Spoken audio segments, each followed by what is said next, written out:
Ohayo gozaimasu. Otsukare-sama desu. Ano? Kakain ka ng seafood? May allergy ka dyan? Nako naman, yes.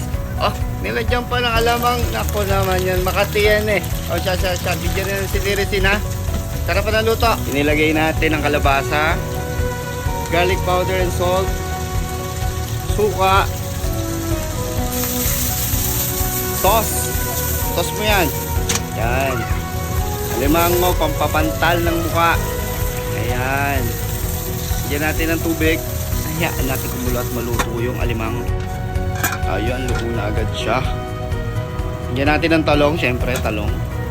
Hindi mawawala yan. Sa gata. Ayan, isang latang gata. Siyempre, hindi makukumpleto ang spices in your life. Sile, siyempre. Ayan, hintayin lang natin maiga-iga ng konti at lumapot ang sabaw. Tinikman natin at kulang sa asin at paminta. Ayan, binudbud na natin ng syok-syok. Okay, plating time. Buod natin yung alimango.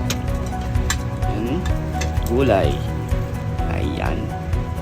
Let's go. Itadakimasu.